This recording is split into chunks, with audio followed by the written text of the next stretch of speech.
Hello students, I'm Dr. SK Singh and in today's class we are going to start a new lecture series on nutrition और इसी nutrition series के अंतर्गत आज हम लोग सबसे पहला लेक्चर पढ़ेंगे metabolic fuels for body. If we consider our body as a machine और उसको रन करने के लिए हमें फ्यूल की जरूरत पड़ती है और ये फ्यूल कहाँ से आता है? फूड से। और ये फूड हमारा बेसिक पार्ट है हमारे एग्जिस्टेंस का। सदियों से हम लोग डिफरेंट काइंड्स ऑफ इंफॉर्मेशन ये कलेक्ट करते आ रहे हैं कि कौन से फूड हमारे लिए हार्मफुल हैं और कौन से फूड हमें हेल्दी लाइफ मेंटेन करने में हेल्प करते हैं। तो जब हम ये फूड की कंपोजिशन की एनालिसिस करते हैं तो we will find out different nutritional contribution of foods.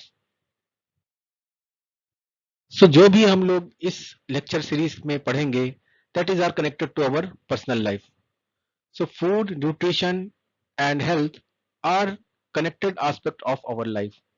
So let's start our study by defining these and related terms.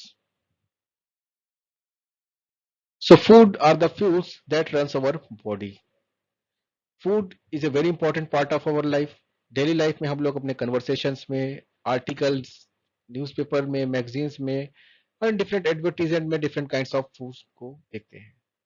तो अगर हम लोग डिफाइन कर रहे हैं तो foods are actually the thing which nourishes our body. Anything which we eat or drink, or they can meet our needs of energy, building, regulation and protection of our body. So उसको हम लोग food के category में रखते हैं। तो in short food is the raw material from which our bodies are made. और अगर फूड को हम लोग अप्रोप्रिएट अमाउंट में लें तो we could ensure the good and healthy life. अगर हम लोग फूड का फंक्शंस देखें तो they can perform various kind of function, physiological function, social function या फिर साइकोलॉजिकल फंक्शंस। फिजियोलॉजिकल फंक्शन में जैसे कि they actually provide energy. Our body needs energy to sustain the different kinds of processes which are essential for our life. So वो energy कहाँ से आती है? फूड से। Second important function is the food is the building the body. हम लोग जब grow करते हैं तो हमें फूड की जरूरत पड़ती है। इसके अलावा regulate the activities of our body, different kinds of activities like beating of the heart, maintenance of the body temperature, muscle contraction, different water balance and clotting of blood, this kind of removal of waste products from the body. So they can perform different kinds of function. और चौथा जो बहुत important function physiological function food perform करता है that is the resistance to disease. तो हम लोगों ने देखा different kinds of function, physiological function food provide कर सकता है। Second important function is social functions. Food has always been a central part of our social existence.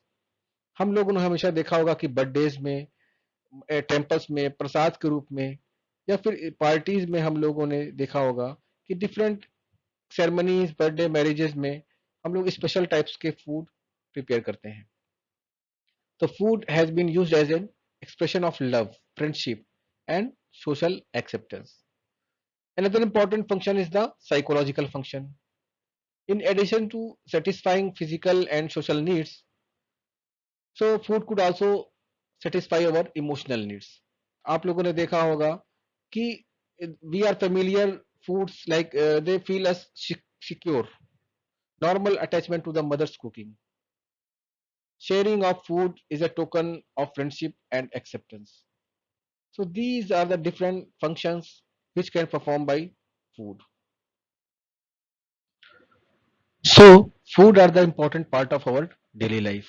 लेकिन in food में होता क्या है ऐसा जिसके कारण ये सारे फंक्शंस परफॉर्म कर सकते हैं? So food contains nutrients. So nutrients are the components of foods which are needed by the body in adequate amount. बहुत ही अप्रोप्रिएट अमाउंट में ये चाहिए होते हैं for proper functioning, to grow our body, to reproduce and lead a normal and healthy life. Nutrients में कुछ भी शामिल हो सकता है, water, protein, fat, carbohydrates, mineral and vitamin. So there are several different kinds of nutrients in each of the group. ठीक है, तो हम लोग इसको वन बाय वन स्टडी करेंगे आने वाली क्लासेस में.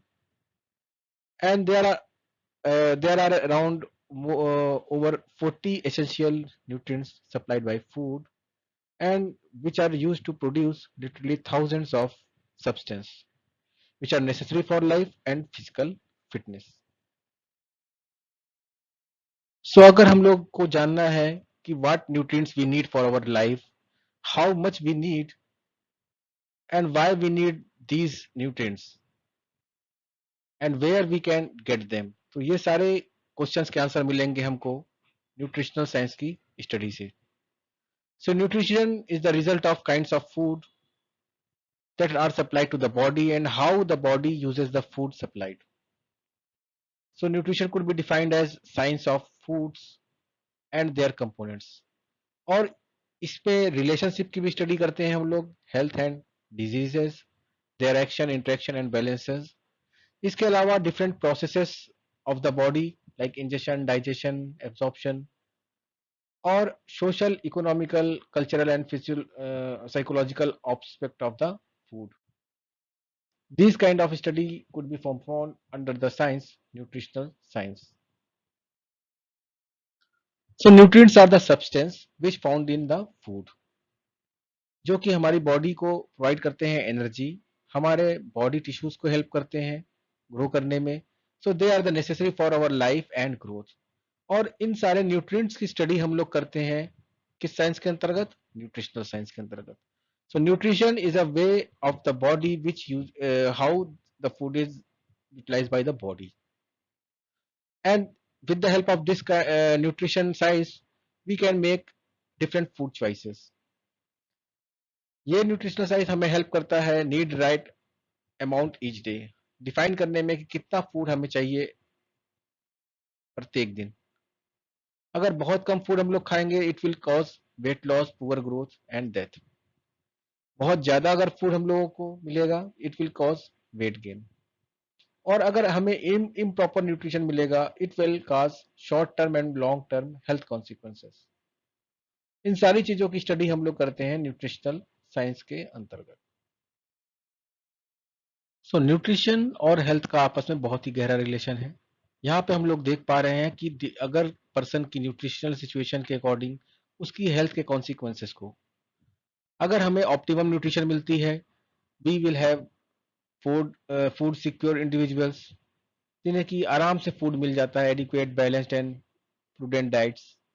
सो we will have healthy, wellbeing and normal development throughout our life. लेकिन हमें अगर we are the person which have food insecure in individuals living in poverty, ignorance, political unstable environments, तो इस condition में अगर हम लोग रहते हैं तो we will have less nutritional food and it will cause decreased physical and mental activity and immune system भी हमारा डिस्टर्ब होगा which will proceed for the infectious diseases. So these are the harmful consequences of undernutrition. Over nutrition, जब हमें जरूरत से ज्यादा food मिलने लगेगा स्पेशली मैक्रोन्यूट्रिएंट्स, तो क्या होगा? हमारे लो फिजिकल एक्टिविटी अगर होती है हमारी, हम लोग आराम से बैठे रहते हैं, कोई एक्टिविटी नहीं करते हैं, या स्मोकिंग, स्ट्रेस, अल्कोहल एब्यूज हो रहा है, तो it will cause other harmful consequences like obesity, metabolic syndrome, cardiovascular diseases, diabetes और कैंसर. इसके अलावा एक और कंडीशन होती है माल न्यूट्रिशन, न्यूट्रिशनल ट्रांजिशन. इसमें क्या होता है? Individuals and communities previously food insecure and उसके बाद conferment with abundance of palatable food. हमें फूड तो मिल रहा है लेकिन उसमें न्यूट्रिशनल फूड की सप्लाई बहुत ही कम अमाउंट में है, तो it will cause mall nutrition. It will also burden of infectious disease और डिफरेंट माइक्रो और माइक्रो न्यूट्रिएंट्स की कमी के कारण हम लोग इन्फेक्शियस डिजीज के शिकार हो सकते हैं. So these are the different health consequences. और इस टेबल से हमें पता चल रहा है कि न्यूट्रिशन कितना इंपॉर्टेंट पार्ट है हमारे लाइफ का. सो हम लोगों ने देखा कि food are essential part of our life. Food के अंदर न्यूट्रिएंट्स होते हैं और इन न्यूट्रिएंट्स के कारण हम लोगों को एनर्जी मिलती है। लेकिन ये एनर्जी किस प्रोसेस के थ्रू मिलती है? With the help of metabolism. Metabolism is a combination of different chemical process in our body that could break down and converts food to usable energy. तो इस प्रोसेस के अंतर्गत क्या होता है कि फूड को हम लोग ब्रेक डाउन करते हैं और उसको usable form of energy like ATP में कन्वर्ट करते हैं। यहाँ पे आप देख पा रहे हो कि different food like carbohydrates, protein and fatty acids हैं और वो different metabolic processes, anaerobic metabolism या फिर एरोबिक मेटाबॉलिज्म के थ्रू एनर्जी को जनरेट करते हैं। So energy metabolism is the general process by which living cells acquire and use energy which are needed to stay alive, grow and reproduce. So how much we can generate with the chemical bonds of molecules? तो ये सारा कुछ question हम लोग आने वाली classes में discuss करेंगे। Actually energy is generated by the oxidation of nutrients. In in nutrients का ऑक्सीडेशन होता है एंड इसी ऑक्सीडेशन के थ्रू हमें मिलते हैं high energy compounds like ATP, जो कि हेल्पफुल है हमारे, जो एक्ट करते हैं हमारी बॉडी में as a chemical energy carrier. As per the activity of the person, as per the profession of the person, body की एनर्जी रिक्वायरमेंट डिफरेंट होती है। यहाँ पे एक एग्जांपल दिया हुआ है डिफरेंट एथलीट्स का, सारे के सारे ही रनिंग में है, लेकिन कुछ एथलीट्स को इंस्टेंट एनर्जी की जरूरत है, कुछ को शॉर्ट टर्म एनर्जी, जबकि marathon long term energy requirement होती है। तो यहाँ पे आप देख पा रहे हो aerobic workout and anaerobic workout. अगर हमको अपना वेट लूज करना है तो हमें जरूरत पड़ेगी एनारोबिक वर्कआउट की, because it depends on the stored energy sources. जबकि एरोबिक वर्कआउट में oxygen is the main source of energy during the aerobic workouts और it reduces the heart attack and type 2 diabetes. So the nutritional requirement is also depends on the energy requirement. कम physical activity वाले person की nutritional requirement different होंगी, जबकि workout करने वाले nutritional requirement different होगी। आने वाली क्लासेस में हम लोग इसको डिस्कस करेंगे। As per the energy requirement our nutritional requirement is vary. तो यहाँ पे हम लोग देख रहे हैं कि एक रेस्टिंग स्टेट में अगर कोई पर्सन है तो that will require less glucose, जबकि मॉडरेट एक्टिविटी में ग्लूकोज इंक्रीज हो जाता है और हाई इंटेंसिटी एक्टिविटी में ग्लूकोज की कंसंट्रेशन सबसे ज्यादा होती है, because glucose is a instant energy source, जबकि फैटी एसिड की कंसंट्रेशन रेस्टिंग स्टेट में सबसे ज्यादा होती है।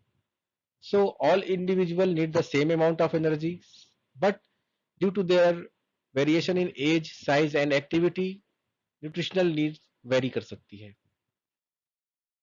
So all person need energy for work, but a man who carries load may need more energy than a man who works in an office at a desk job. We eat different kinds of food in our daily life, like rice, wheat, vegetables, dal, fruits, butter and oils. और इन सभी different foods में होते हैं different kinds of nutrients and on the basis of their chemical composition we can divide into two class, organic and inorganic. Organic में अगर हम लोग देखें तो we have carbohydrates, protein, lipids and vitamin, जबकि इनऑर्गेनिक में आते हैं मिनरल्स एंड वाटर्स। इन सारे न्यूट्रिएंट्स में भी carbohydrate, proteins and lipids are the only source for energy. इन के बायोमॉलिक्यूल्स की एनर्जी को हम लोग कन्वर्ट करते हैं with the help of metabolism into different forms of kinetic and chemical energy, जो कि यूटिलाइज होती है हमारे लाइफ के फंक्शन को करने के लिए। और हमें जरूरत होती है अराउंड 40 टू 45 एसेंशियल न्यूट्रिएंट्स की। आने वाली क्लासेस में हम लोग इसके बारे में देखेंगे। Carbohydrate, protein and lipids, they are the main energy source, और इनको हम लोग अभी आने वाली स्लाइड में इसके बारे में स्टडी करेंगे। फर्स्ट एनर्जी मॉलिक्यूल है कार्बोहाइड्रेट। कार्बोहाइड्रेट कहाँ कहाँ पाया जाता है? It founds in the cereals, sugar cane and fruits में। और इसका मेन फंक्शन क्या है? Provide energy when needed by our body. Actually it provide immediate energy. जब भी हमारी बॉडी को तुरंत एनर्जी की जरूरत होती है तो carbohydrate they can provide by the carbohydrate. लेकिन जो एक्सेस एनर्जी होती है वो स्टोर हो सकती है in the form of glycogen, या फिर it could also converted in the fat. और जब भी इसको जरूरत होगी इसमें से एनर्जी रिलीज हो सकती है। तो carbohydrate is the instant energy source of our body. अगला बायोमोलिक्यूल है fats. So they are found in the seeds, butter from milk, meat. Fats are actually concentrated source of energy, और energy source है concentrated, और they are also carriers for fat soluble vitamins and source of essential fatty acids. Excess fat जो हमारी diet में ली जाती है वो एक फैट रिजर्व की तरह काम करती है। जब भी हमारे बॉडी को ज़्यादा एनर्जी की जरूरत होती है तो ये फैट रिजर्व से एनर्जी ब्रेक डाउन होती है और एनर्जी पर्सन को मिलती है। तो fats are basically reserve form of the energy. Another important biomolecule is protein. तो प्रोटीन जैसे कि आप देख पा रहे हो इसे it's a very important part of our body. तो it's form found in the casein from milk, albumin in egg. So there are the different forms of protein found in the different kinds of food. और उसका main function तो होता है building of new tissues, like maintaining, repair. These are the main function of the protein. लेकिन sometimes it also could also release the energy. So it could release around 10% of the total energy supplied by the proteins in the diet. The protein, when taken in excess, it could be converted into the carbohydrate and fats and stored in the body. Now let's move on to the next slide. कुछ other nutrients जो बहुत ही कम amount में हमारी body को जरूरत पड़ते हैं लेकिन they are play a very important role in our body, minerals. So these minerals यहाँ पे आप देख पा रहे हो, like calcium, phosphorus, iron. They could perform various kind of different functions, like zinc perform brain function and alertness, molybdenum enzyme production, manganese thyroid function, calcium जो हम लोग जानते हैं बोन्स के लिए बहुत इंपॉर्टेंट है, मैग्नीशियम हार्ट रेगुलेशन के लिए इंपॉर्टेंट है। तो these kind of minerals require in very minute quantity, but they play a very important role in regulation of process in our body, like muscle contraction, clotting of blood, nerve stimuli. Another important nutrient is vitamins. तो यहाँ पे आप देख पा रहे हो they we could divide vitamins into two classes, fat soluble vitamins and water soluble vitamins. Fat soluble vitamins are A, D, E and K, जबकि water soluble vitamins कौन कौन से होते हैं? Vitamin C and B group. तो they are actually needed in very very small quantity but perform a various important function like growth, normal function of the body। और इनकी deficiency से different kinds of diseases भी हो सकती हैं। आने वाली क्लासेस में हम लोग डिटेल्स में इन सारे न्यूट्रिएंट्स को देखेंगे, इनको एनालाइज करेंगे और इनकी डिफिशियंसी से होने वाले रोगों को भी देखेंगे। Another important nutrient is water. We get water in foods we eat, and major part of the water we drink as such as beverages. तो अराउंड अगर देखें तो कितना इंपॉर्टेंट है ये, around 70% of the our body is form with the help of water. So it's a very very essential part of our body. And इसका role आप देख पा रहे हो कहाँ कहाँ इसका रोल है।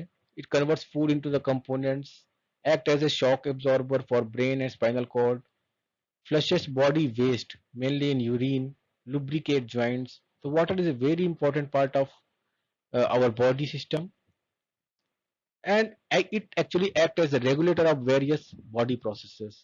एक मीडिया की तरह काम करता है जिसके अंदर different kind of metabolic reactions होती हैं। विदाउट वाटर हम लोग ज्यादा दिन तक सरवाइव नहीं कर सकते हैं। एक हेल्दी पर्सन को हेल्दी लाइफ जीने के लिए एक बैलेंस डाइट की जरूरत पड़ती है। इस पिक्चर में हम लोगों ने एक बैलेंस डाइट को समराइज किया है। तो यहाँ पे आप देख पा रहे हो this is the nutrition content and this is the function of that content. तो यहाँ पे आप देख पा रहे हो कि कार्बोहाइड्रेट अराउंड 330 ग्राम हमें डेली चाहिए, because it's a main source of energy, तो इसलिए हमें ज़्यादा अमाउंट में इसकी ज़रूरत है। प्रोटीन में ज़रूरत है 100 ग्राम, फॉर बिल्डिंग ब्लॉक्स, जबकि फैट एनर्जी स्टोरेज के रूप में synthesis and repair of cell parts में रिक्वायरमेंट होती है, तो it will be around 75 gram daily चाहिए। वाटर की हमें सबसे ज़्यादा ज़रूरत है because it plays a very important role and make a medium for different metabolic processes. Solvent के रूप में, लुब्रिकेंट के रूप में, मीडियम के रूप में हर जगह हमको वाटर की जरूरत पड़ती है, इसलिए it will be around 2000 gram daily चाहिए। जबकि विटामिन हमें माइन्यूट क्वांटिटी में चाहिए, it will be around 300 milligram daily चाहिए। एंड विटामिन का फंक्शन बेसिकली केमिकल रिएक्शन को हेल्प करता है, केमिकल रिएक्शंस को इनहेंस करने में विटामिन की जरूरत पड़ती है। सिमिलरली मिनरल्स भी हमें कम अमाउंट में चाहिए, अराउंड 5 to 10 ग्राम डेली चाहिए, because it's act as a for enzyme function, electrical balance and generate nerve impulses. तो ये हम लोगों ने डिफरेंट बैलेंस डाइट देखा। आने वाली क्लासेस में हम लोग डिफरेंट पर्सन के अकॉर्डिंग कैसे बैलेंस डाइट बना सकते हैं उन सब चीज़ों का भी देखेंगे। Thank you. अगर आपको ये वीडियो पसंद आए तो जल्दी से लाइक कीजिए, सब्सक्राइब कीजिए और बेल आइकन दबाना मत भूलिएगा।